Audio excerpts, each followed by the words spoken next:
Powers La La Land with her incandescent longing. She sings, too. She captured a feeling. Yet in the provocative French film Elle, 63-year-old Isabelle Huppert's all-in and then some performance is a high-wire walk in high heels.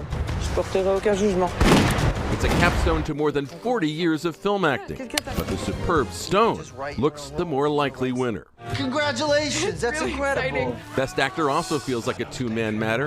As a performer, Casey Affleck proves himself to be the master of big, troublesome emotions rendered in small, telling moments throughout Manchester by the Sea. No, you don't understand. There's nothing there. But Denzel Washington puts on a clinic in Fences, hearing the script's music, riding the rhythms of August Wilson's words, using everything in his acting arsenal to convey his character's sense of swagger and defeat.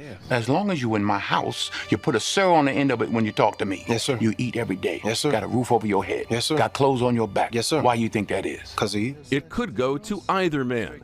Denzel's late charge makes him the favorite. And that would mean something unprecedented in 89 years of Oscar history. 3 out of 4 acting categories won by people of color.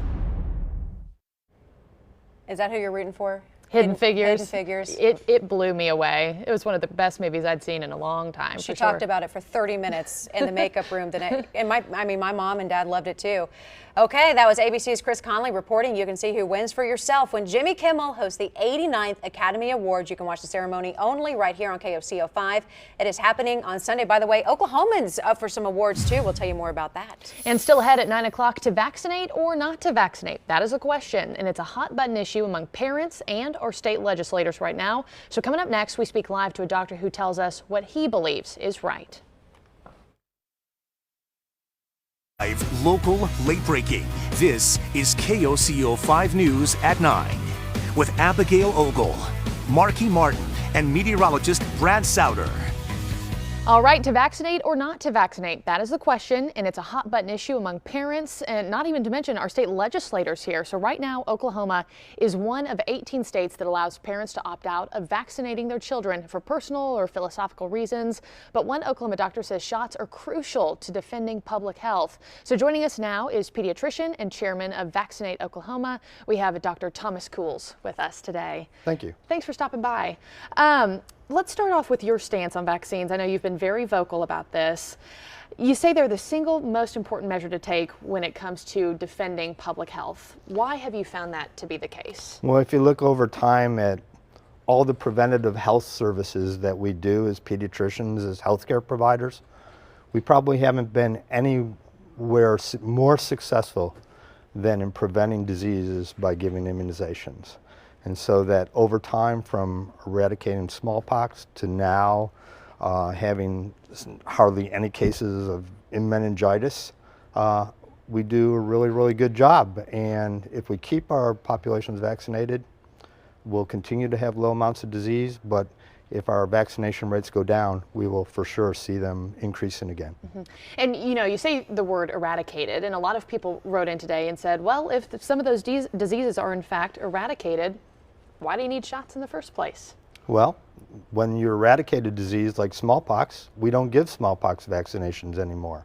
If we had a number of diseases where we had 100% vaccination rates and we were very successful, we probably could get rid of some of those immunizations. But the problem is that right now we're not perfect in giving everybody their vaccines, and so those diseases do pop up at places. So we still have to give our kids those shots. Mm-hmm.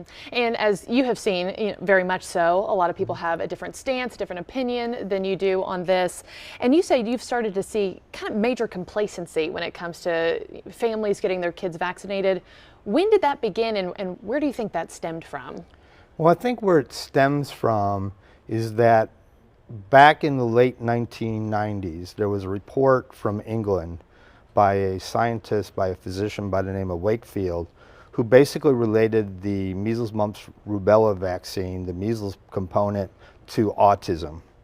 And for that reason, it took science and medicine numerous years to show that there is no link between autism, but there's a small amount of the population that reads the internet, reads things that are faulty science, and starts to question vaccines. And when you get a vaccine for a disease, but you never see that disease around or hear anybody now getting it because it's relatively uncommon, you start thinking, well, I don't see that disease, and maybe there's a risk because I saw something on the internet that's, even though it's not true, and then you start to question, and then you wonder and maybe not vaccinate.